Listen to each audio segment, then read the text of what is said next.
This video is sponsored by JLC PCB. I bought a broken Xbox Series X that someone else tried to fix and couldn't fix, so I bought it so I could try and fix it. Let's open it up and see what it looks like. But first, let's take a look at the ad. Xbox Series X console needs repair. These were the photos.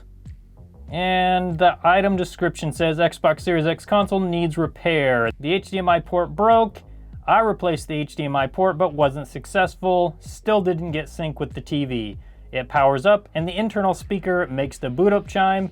I gave up and bought a new one, so this one is for sale. I have to say, so far, I'm impressed with this seller. It's actually in the box. Everything fits in the box. It even has the tabs right here, the little adhesive tabs that you pull to get it apart. Those are still intact. So I'm super impressed with the packaging so far, but let's see what the console looks like. And then we got to tear it down and see what it looks like on the inside. Okay, everything looks good so far.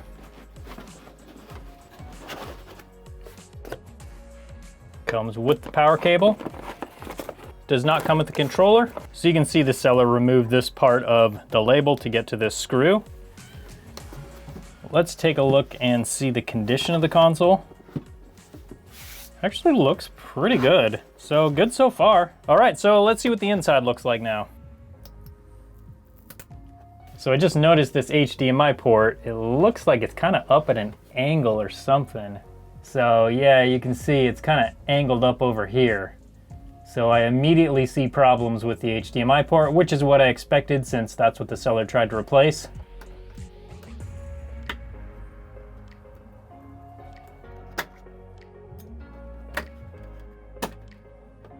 And with the back cover off, everything so far looks really good. Usually you can tell right away if there's someone that's been into this that really doesn't know what they're doing. But overall, this actually so far looks pretty good. So I'm hopeful that this one won't be too hard of a fix, but you never know when it comes to an HDMI port. That's a difficult repair for someone who hasn't done it before.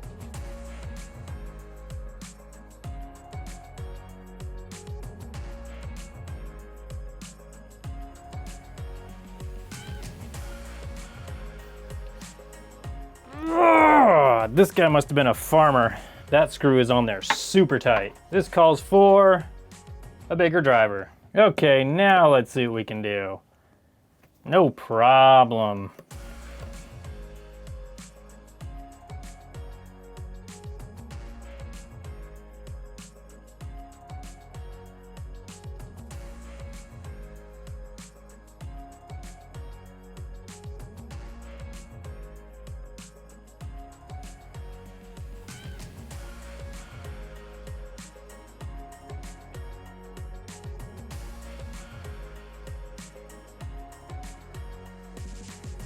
So I've got to say, everything so far has looked pretty good. I don't see any major problems that the seller caused by taking it apart, which is impressive. A lot of times you get these on eBay and 53 things are broken other than the thing that they say is broken. So this has been good so far.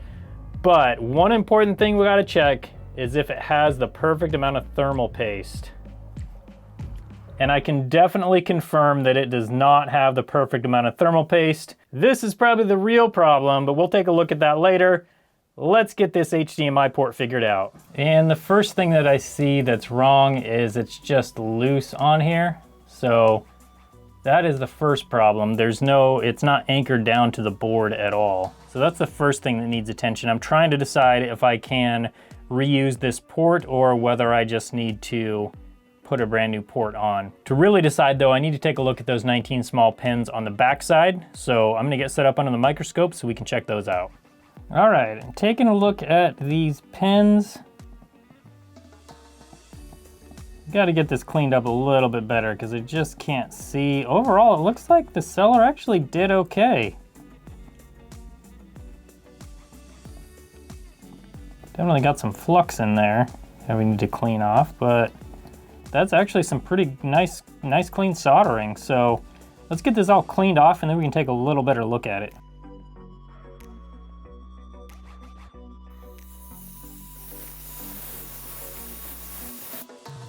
Okay, so we got 1 loose pin, 2 loose pins, 3 loose pins, 4 loose pins, 5, 6, 7. Yeah, basically all of these pins are a little bit loose. Yeah, these last ones are fine. Oh, and we got a bridge solder joint right here. Let's get that up here so you can see it. Here we go. I would guess this is the main problem. Even with these main mounting legs being loose, and even with some of the rest of these pins being a little bit loose, they are connected still. But with these two pins being bridged right here, that is what I'm guessing is causing 100% of the problem. So what could the seller have done to avoid this problem? Well, the main thing that I see that the problem is that this whole area wasn't cleaned and inspected. If they would have cleaned this area out and inspected it, they would have seen this joint right here. And judging by the rest of the solder, they could have cleared this solder joint right here and probably would have had a working Xbox Series X without too much trouble. So then the question becomes, how am I gonna fix it? Obviously, this needs to be fixed. So the first thing I'm gonna do is clear this bridge right here. Then after that, we need to make sure and get these big pins soldered down so it's mounted nice and solidly to the board. And then after that, I think we're actually gonna be good to go. I'll probably solder a few of these pins down that were loose over on the edge there, but other than that, I think this port is gonna work just fine still. So I'm gonna try and reuse this port, get all that work done, then we'll put it back together and see if it works. So first, to fix this joint, I'm gonna come in with my small iron, just see if I can suck up that excess solder onto my iron.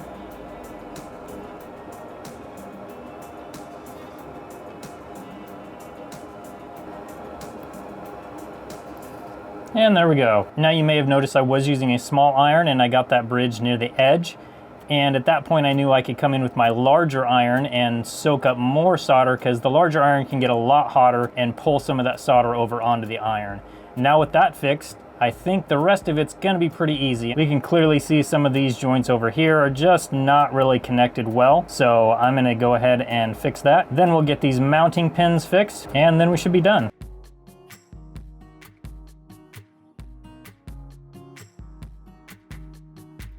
Now these pins are sitting right down on the board, right where they need to be. Now we got to fix the mounting pins.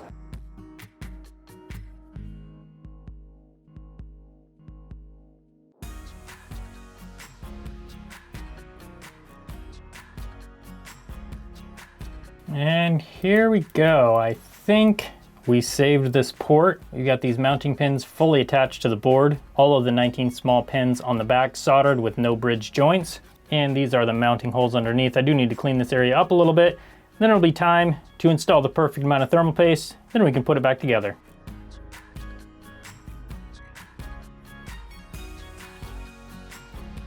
All right, and that's plenty clean. Let's get working on the thermal paste.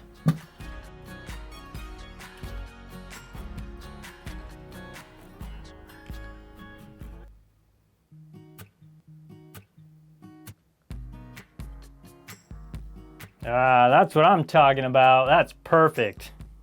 Now that we've got the perfect amount of thermal paste, we can get this thing put back together.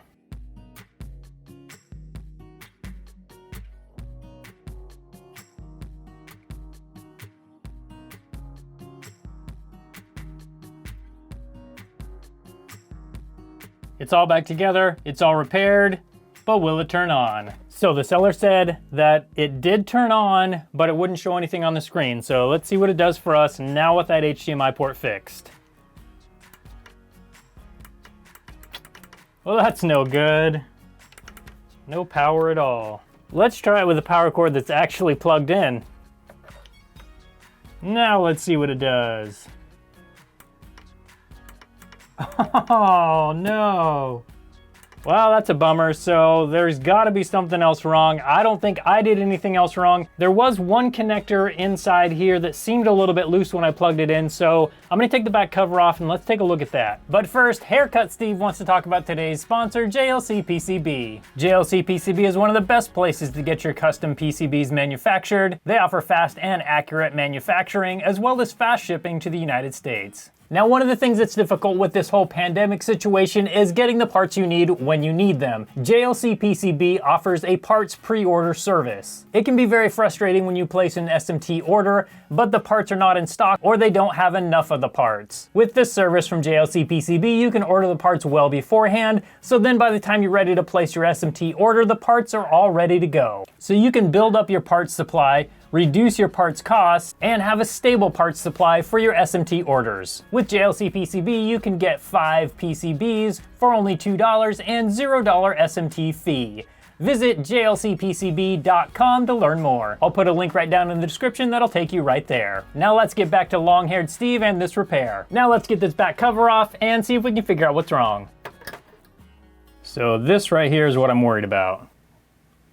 When I push on this black part, you can see that moves a lot. That's not supposed to do that. I don't remember whether it did that the first time I took it apart, but this is definitely a problem, and probably the problem that is keeping this from turning on. This ribbon cable goes up to the power button, so with that being loose, this ribbon cable probably isn't getting the connection to the motherboard that it needs. So now I gotta take this all back apart. And this is the connector I'm talking about. Let's zoom in on that and see what it looks like. This is actually pretty strange. I'm not sure I've seen this problem before. I'm not actually sure what's causing it. So this is the known good connector. This is how a connector should look. And this is the bad connector. The main thing I see is that this metal piece is totally bent from down here in the base. It should go straight up and down. This plastic piece should be at the back of these pins back here. So I'm going to try and bend this back without causing more damage, and let's see how that goes. This plastic is definitely bent down here too. But I think if we can get this bent back, then it'll still work okay.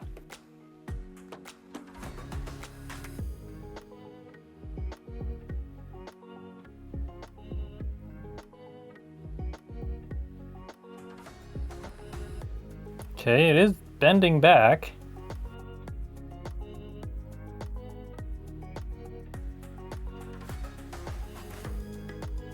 Okay. That is much better.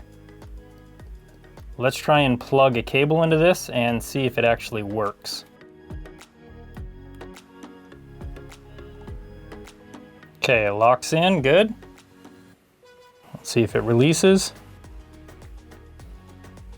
And it does release. Perfect. So I think probably what happened is the person that took this apart probably yanked on this cable, pulled this whole metal and plastic piece out this way. But all of these pins are soldered down correctly still. There's nothing bent or broken there. So I think we're good to go now. So let's get it put back together and try it again. Okay, and let's see if this cable will plug in correctly. Yep, I felt it snap in. It's nice and tight in there. Okay, good news. But will it turn on now? Let's find out. Oh, well, we did at least get a noise and a light, but it's powering immediately off. Well, the good news is we have power. The bad news is that there's still something wrong. Okay, so I'm gonna get it back apart. I'll tell you what I find. So I've got it back apart. I have a known good power supply plugged in. So now I'm gonna plug it into power, and then we'll see if it'll turn on. This will tell me if the power supply is faulty or if it's a problem on the board itself. I'm also using a new power button that I know is good. That will rule out any problems with the power button board itself. So let's see if it'll turn on. Ooh, nope.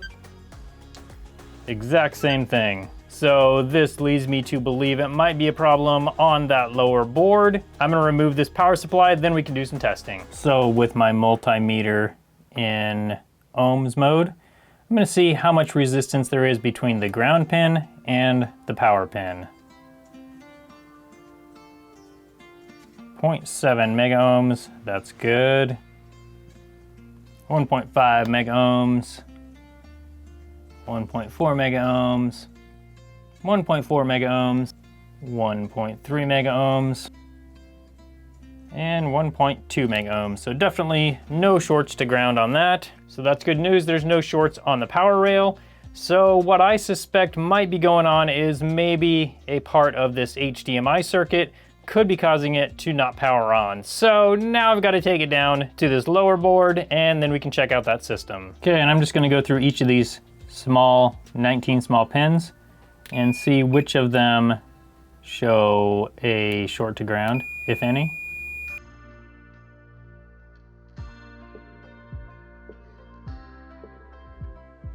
Okay, and so far I don't see any problems. I do need to remove this board. There is a chip on the bottom side that we need to check, so I'm gonna do that now and then we can check that one. And this little chip right here is what I'm checking next. So I'm just checking for shorts all around it. That will tell me if the chip itself is shorted. I see no shorts at all. Since the HDMI port had 2 pins that were bridged together, that means that there is a possibility that some of these chips on the HDMI circuit are faulty. There also could be some other problem on this board that I don't know about, but since I know for sure that there were problems with the HDMI system, that's what I'm gonna start with first. I'm gonna start with replacing the redriver chip, and then we'll put it back together enough to test and see if that'll fix it. That chip is located right here, so I'm gonna take a chip off of a donor board and install it onto this board, then we'll see if that'll work.